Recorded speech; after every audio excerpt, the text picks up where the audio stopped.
I'm Autumn Lockett. And this is Mitch Randall. And you're listening to Good Faith Weekly. Welcome to Good Faith Weekly. And on this episode, Autumn and I are going to catch up. We're going to talk a little bit about what's going on across the country, well, really around the world with coronavirus. Also, the poor president is in disarray and losing court battle after court battle as he tries to hold on to power. But it ain't going to happen. And then later on in the podcast, we have a very special guest, north of the border, all the way from Canada, Jennifer Lau, who is the newly appointed Executive Director for Canadian Baptist Ministries. And it is a fascinating interview. So stay tuned. Autumn, how are things in your world? Because the rest of the world is crumbling. The rest of the world is crumbling, but here at the Lockett House, we are, as our little Baylor friends told us last week, we are feeling positive and testing negative. That's a t-shirt. We got to get a t-shirt. Feeling positive, testing negative. The best motivation I have found for my children to wear their masks appropriately and for the whole duration of any kind of social endeavor is that looming test on the horizon. And they hate that test so much that they will just stick that thing right on their face and they won't take it off. They'll be in the car and I'm like, baby, you can take your mask off now, but I don't want a COVID test, they'll say. Oh my goodness. Well, numbers are escalating all across the country. Record numbers of confirmed cases. Unfortunately, record numbers of deaths also accompany that. We are, as the president-elect Joe Biden suggested, entering into the dark days of winter. And what's even stranger about this, as the numbers escalate, as the virus spreads rapidly, there are some good news on the horizon, as now two companies, Pfizer and another company, have released results of their vaccine. With over a 95% success rate, which is good news. So there may be some hope at the end of this. But boy, right now it's a hope that we're all clinging to. But man, we are clinging to it with white knuckles. Mm-hmm. I mentioned last week that the virus had finally touched my family, and that we had some family members that had tested positive. Not in your house. Not in my house. No, not in my house. But I can tell you that was my 94-year-old grandfather who is recovering from coronavirus. Seems to be doing well. Zapped his energy, but overall seems to be doing okay. And then the other two were my mom and dad, and really have been concerned about them over the last couple of weeks. My mom especially continues to battle this.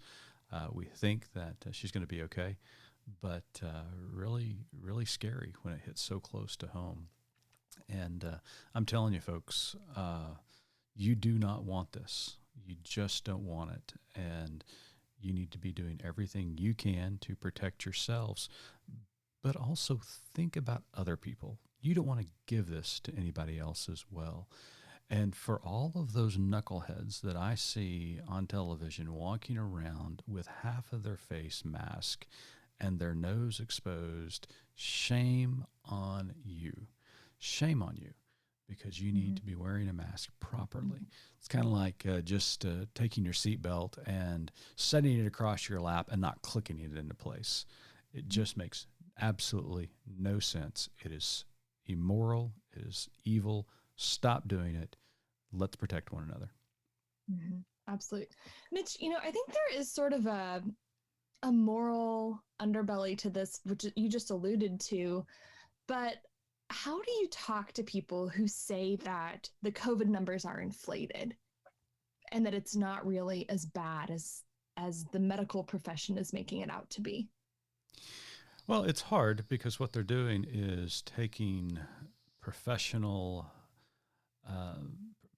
medics, doctors, nurses, people in the industry, and basically calling them liars.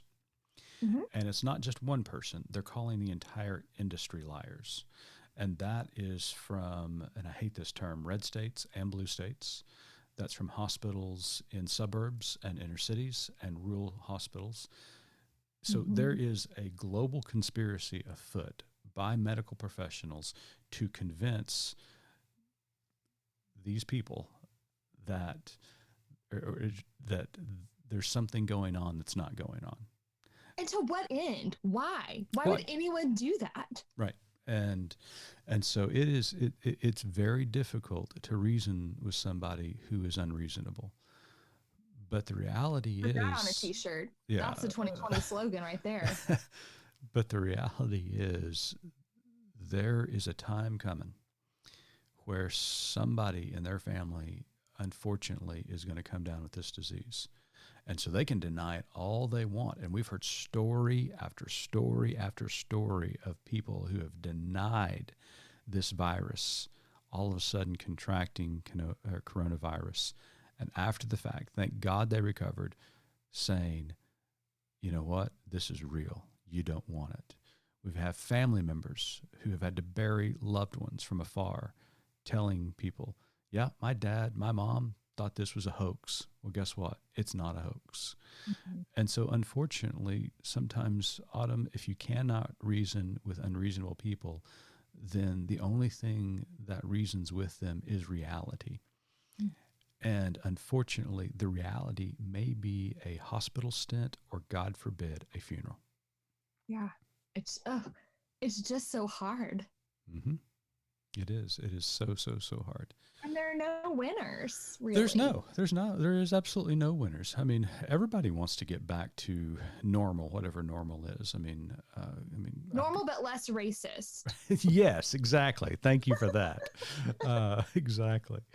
But so, it is. It's just so frustrating, and people continue, as you said, to deny this, the validity of this, and they're just wrong. They're absolutely wrong, and their obstinance and their stubbornness is killing people, and it's just heartbreaking. Yeah. So, COVID continues to escalate, but like I said, there is some hope at hopefully some hope. Emerging with the announcement of potential vaccines. Speaking of viruses that won't leave the body, the president has decided he's not going to leave the White House. Dang, Mitch, you're like slinging arrows this morning. Hey, is that a racial slur? Is that because I'm Native American? No, I'm gonna have to edit this out. Oh no. Just so you know, I'm not in a loincloth. No comment. Our dear leader. He is doing everything he can, and that includes paying Rudy Giuliani $20,000 a day to go into court and look at his Instagram account because he's losing court battle after court battle. I think they actually did win one small victory. What was probably the most troubling story that came out of the week was out of Wayne County in Michigan.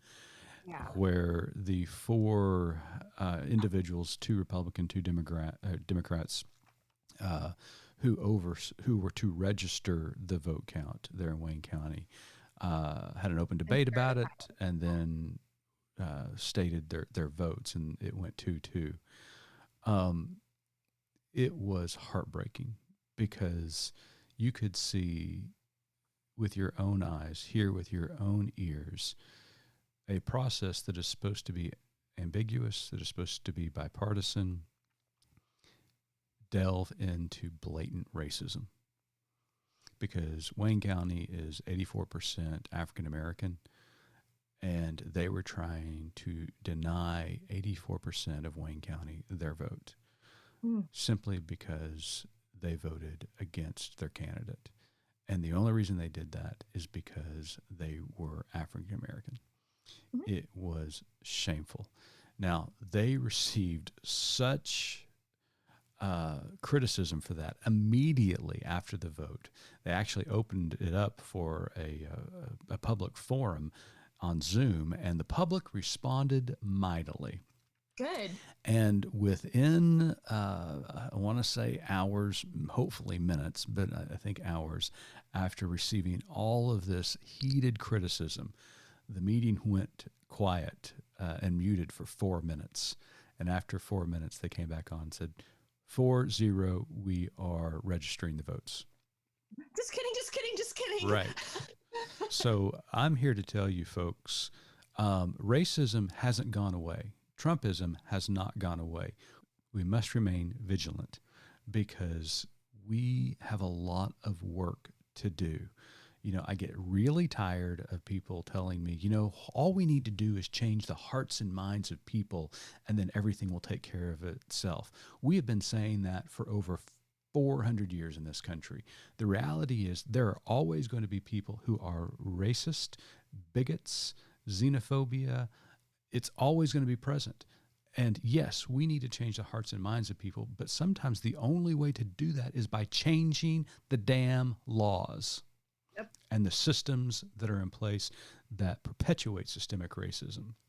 And at this point, I'm ready to change everything we can to make certain we live in an anti-racist society where people can live freely, that every vote counts equally, and that people are given the opportunity that they are promised by the United States Constitution, as well as leaning into their God-given right as a creature of the one that we worship. So that's just my soapbox and my sermon for the week.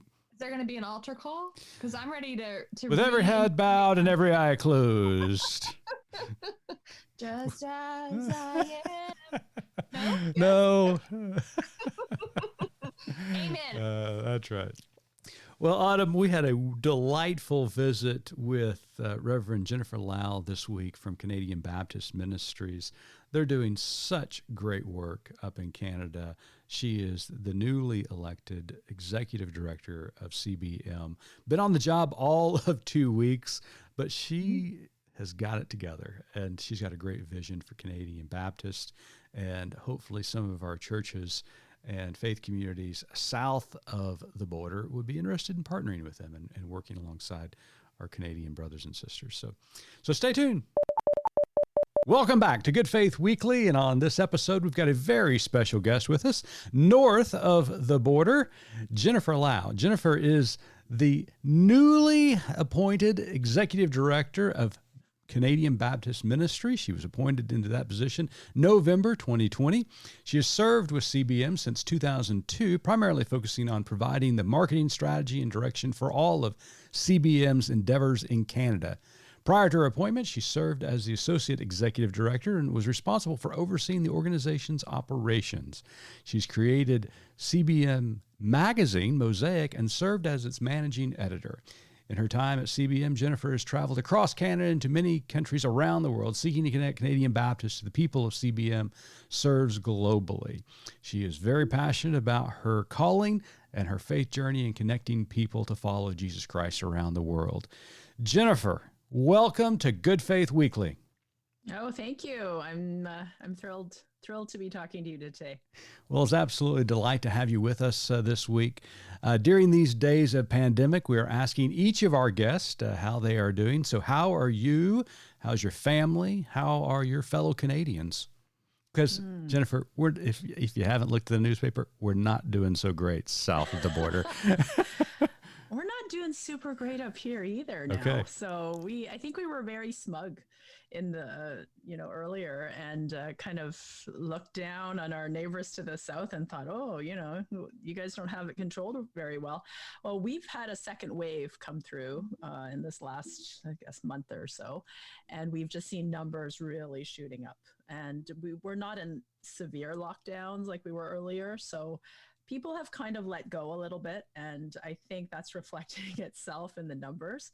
And so some of our provinces are not doing super great, but in some places in Canada, they're still doing really well. Like in Atlantic Canada, they have a bubble, the 4 Atlantic provinces, and they've kept numbers very low.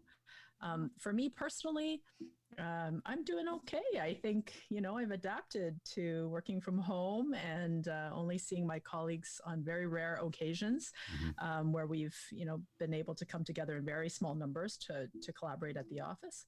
And we've figured out a way to do that. So, huge kudos to my colleagues for being so adaptable and resilient. And for my family, they've also adapted. And remarkable how children can figure out what to do. So my daughter has been studying from home since March, and my son is in school in a very small school. So he's doing fine. We're all fine.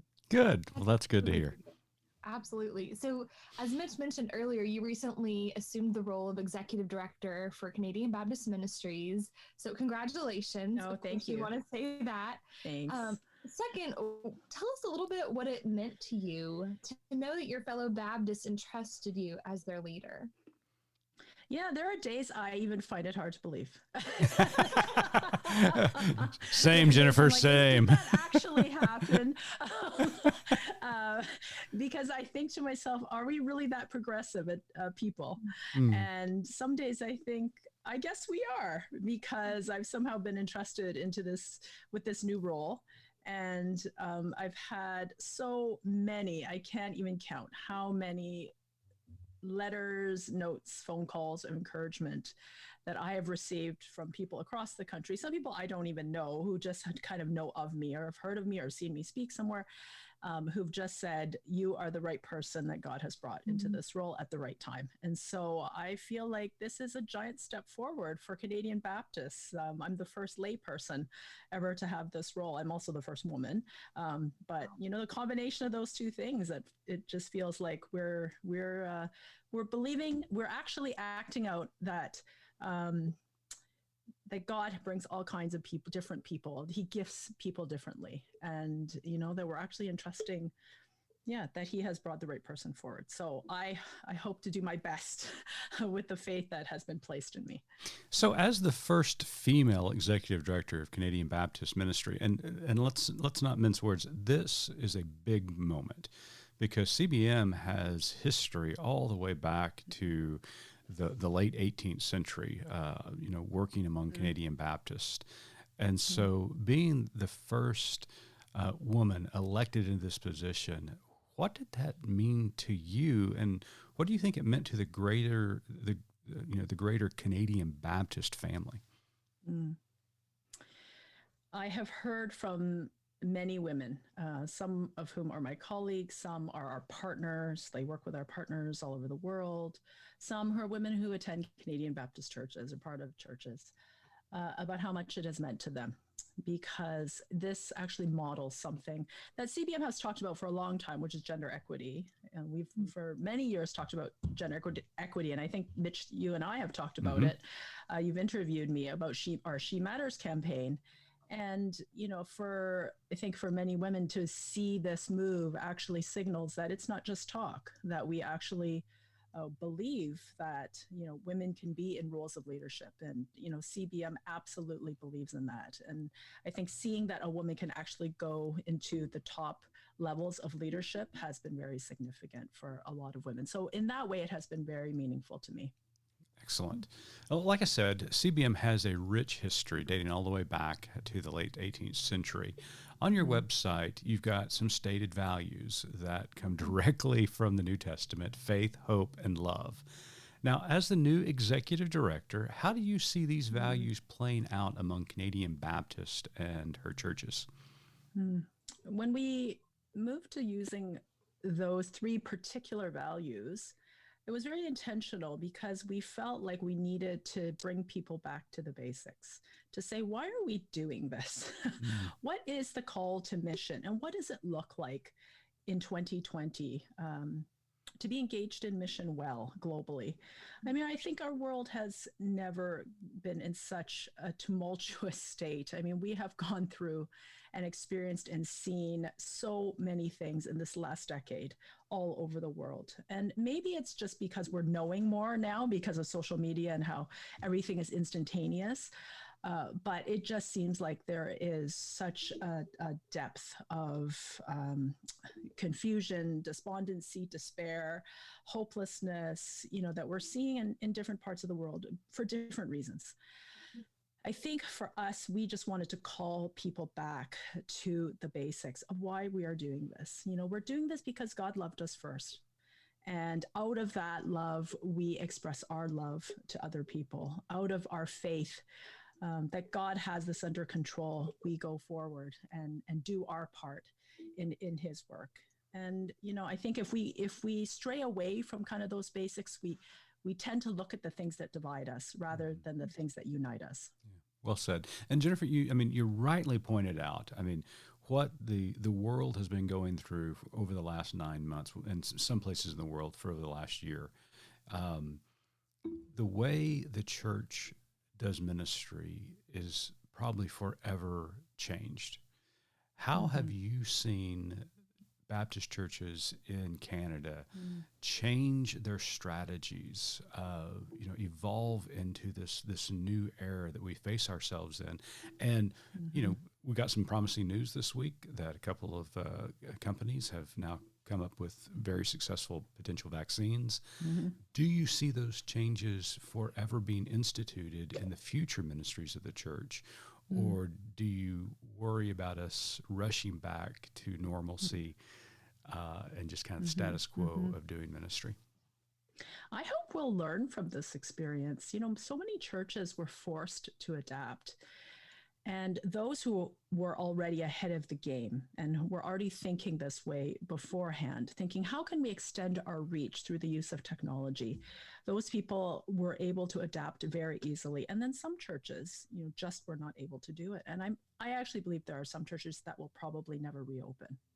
And I think that's unfortunate, but I think resiliency is part of what we all have to have as part of, being a local church. As being the local church, we have to find ways to be able to adapt to, what is happening in our world. And I hope that churches will learn something from this experience and not rush back to just doing things the way that they were, because I think they actually have the potential to reach a whole new audience in a way that they weren't able to do with only in-person services. So that's been one of the upsides I hope that people are pointing out, is that there's lots of people dropping into local church services now, even from all over the world, because they're able to do that, through the internet. So I hope that churches will maximize that opportunity. Now, Autumn has a question about the She Matters ministry, but before she gets to that, I'm just going to ask you this, just really out of curiosity. What's the most creative ministry that you've seen emerge out of this pandemic? Oh, my goodness. Well, that's a great question. You mean specifically from Canadian Baptist churches? Yeah. Or, oh my goodness. Was there maple syrup involved? That's what I mean. Probably. You know what? There are so many things going on that I don't even know about. And then later I'll hear about. But I think people have been very creative around outreach to people in their communities. I don't know the specifics of any one particular church, but I have heard snippets of people doing drive-by, celebrations with people that they know of in the neighborhood that were celebrating big birthdays, graduations, anniversaries, that kind of thing. And, people not forgetting that people still needed a human touch, but finding a way to do it safely. I think those are wonderful creative expressions of love. And so I'm sure there were lots of churches doing really remarkable things. I can't name a specific, unfortunately, right now. It'll come to me later. Well, I know they're doing great things. So. Well, some of those close touches, though, I'll just say, as someone who has 4 children in a children's ministry at a church, they had some really great ideas. And most of them panned out really well. But one time they had us come and grab, at kind of a staggered time, they had us come and grab supplies to do a craft at home with our children, which is so kind, except it involved sand bags of sand that got opened in the back of our car. Can you just see the children's ministers? That's right. You're walking your kids through church. Shall we use sand or shall we use glitter for the parents to pick up? We have cleaned us up for years, and now it's your turn to clean this. Yes, exactly. It almost seems as if we have been to the beach in my car. Pretend we went on a vacation. Okay, so earlier you and Mitch, and I know y'all have had more experience to talk about your She Matters ministry, but could you just in your own words sort of break that down a little bit for our listeners who may not be familiar with it? Sure. This is a campaign we started, I think it was 6 years ago now, about focusing on gender equity. And really, this arose out of what we were seeing in our programming overseas. So the need for issues related around gender to be brought forward, but also just education that was needed in our churches, that this is a global problem. And I was very surprised at the reaction because we had over 300 churches. So we have about 1,000 churches in Canada. We had over 300 churches participate in the She Matters program. And really what that meant was they were committed to talking about gender equity, giving examples and sharing stories of women that don't have the same opportunity for education, for being able to be employed, for leadership roles, all of these things associated with being a woman in our world, that our churches were willing to talk about this issue and actually raise it and say, this is, and it's not just an over there problem, because that was one of the things we were very careful about, is not saying this is only in the global south. No, this is also here in our own churches as well. And so we had a very, very positive response from our churches saying, thank you for talking about this. We needed to be talking about this. Love that. Love it. Absolutely. Well, another important facet to the Canadian Baptist ministry is their work among First Nations people. And as a citizen of the Muskogee Creek Nation here in what the white people call America. What do you call it, Mitch? I call it home. That's perfect. Like a rim shot. That is awesome. One of my favorite emphases coming out of CBM is your ministry among First Nation peoples of Canada. Can you expand on what CBM is doing among First Nations people, and why is that an important facet of ministry for Canadian Baptist? Yeah, thanks for highlighting that, Mitch. This has been really one of our key priorities in the last few years, is the need for us to acknowledge our role in what has been an injustice against Indigenous people. And that is the history of, as we all know, that is a history of how our country was built, and yours as well, was by stolen land, right? We have stolen land from Indigenous people, and that is the basis of our entire economy. And so for us to not acknowledge that and to carry on as though, everything is okay, we've done our part to make reparations. Well, we haven't even begun to do our part in reparation. It's not even about reparations at this point. It's just about acknowledging the fact that we've done wrong. I think that's the first step, and then at that point to learn from it, because this is the fear that I think many of us have, is that we're just going to pass this on generation to generation and never acknowledge the sin that was committed against Indigenous people. And in Canada, I think we're maybe a little bit further along in the conversation. I don't want to say that as a fact, because I probably don't know well enough what. No, that checks out. Okay. Yeah. Nobody from the government's been knocking on my door, Jennifer, saying, "Hey, what can we do for you?" No. But I don't want to pat ourselves on the back. We're nowhere near what we need to be doing. But we do want to challenge churches. And that is, I think, what CBM has felt has been its role, is that we wanted to challenge our churches to say, if you are not yet engaged in this conversation, if you don't yet know our history, you need to be engaged in it. And so we felt it was really critical for us, rather than jumping to getting programs for people to support, is to say, first, we need you to be educated, to learn about our history, to share it with the next generations, to make sure we're not repeating our same mistakes. And educate yourself about what happened. I'm stunned by people who have no idea. And I admit I was one of those people as well. Our last residential school in Canada closed, I believe, in 1984. I was alive in 1984. I had no idea this was going on. And I don't know if it was just my own ignorance, my own background. My parents were immigrants. I don't know if it's that immigrants feel as though we don't have the same level of responsibility, yet we do because we benefit. So I don't know the reasons why, but I know a lot of people who said, I had no idea about the 60 scoop. I had no idea about residential schools and all the horrors that happened in those places. All of these things that are part of our history. I just think, we have to start there. We have to acknowledge what has happened and the hurt that continues to happen. And then at that point, be engaged in relationships with Indigenous people and communities. So that has been the challenge we've put forward. It's like, here are some resources for you to learn. We had a person on staff, and she's left us now, unfortunately, Cheryl Bear, because she really felt called to serve in a local church. But she really helped us to shape resources we could give to churches.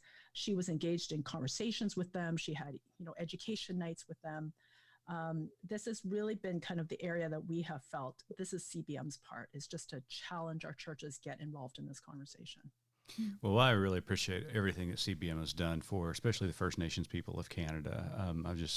I've been really, really impressed with the emphasis that's been placed on the people and the ministry that is conducted there. So, before Autumn asks you our last question of the interview, I'm just going to ask you to dream a little bit. I mean, you've been in this role now for all 2 weeks. I've had tons of time to be dreaming in those 2 weeks. That's right. But what are your dreams for CBM? What's the future hold for Canadian Baptist?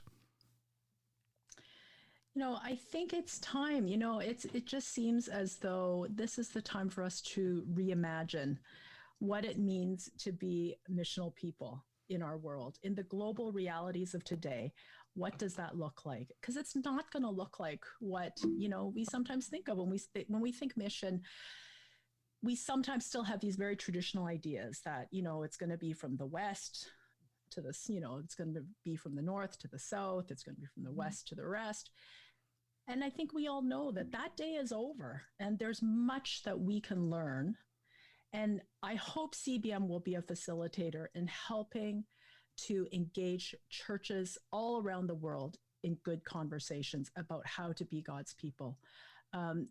There's right now, it's like figuring out what CBM's role is, because you could be connected with any local church anywhere nowadays, right? Like people, what role does a mission organization have in 2020? Well, I still think 150 years of history is worth something. There's value to that. And so figuring out what is the role of CBM playing in brokering those kinds of conversations to help churches engage well, because the last thing we want to do is harm, right? So we want to be able to have relationships that are mutually beneficial. But my dream is for CBM to be a broker of conversations and relationships. Love it. Great vision. So our motto at Good Faith Media is there's more to tell. So in light of all that we've talked about today, what is your more to tell? That's a very difficult question. I like that you end with that kind of a question. You really you put people on the spot. Yeah, we're good at that. I mean, we like turning up the heat, Jennifer. Come on. There's more to tell. Well, I guess for me, it's how do we approach the world? How do we approach a world that seems so broken with hope? And for me, that's doing it with gratitude, that we are being called to be able to serve in this capacity. This has been one of my things in this last kind of 6 months, is like, out of all of this despondency and hopelessness that we see, how can I be grateful that I've been called into this work? And I feel like every one of us as ministers are called into that work. And so maybe if we change our worldview a little and say, thank you, God, for giving me this opportunity to be able to serve this way. What other things can I be doing? Maybe that's a question we should be asking ourselves every day. Well, that is a great answer. Well done. I mean, you just knocked it out of the park. You can edit it out later if that doesn't work. No, we can't. That's great. You did a great job. Well, Jennifer Lau, newly executive director from Canadian Baptist Ministries. You can find out more about CBM at cbmin.org. So make certain to check them out and to support their work. Jennifer and all of our Canadian Baptist friends up in the north are doing remarkable work. So thank you so much for your time, and thank you for being with us this day on Good Faith Weekly. Thank you to you both. It's been so good talking to you, and keep on with the good work. I love Good Faith Media. I've told Mitch that many times before, so you guys are doing great stuff. Thank you. For our listeners, we want to thank you for tuning in to Good Faith Weekly, and as always, remember, keep living good faith.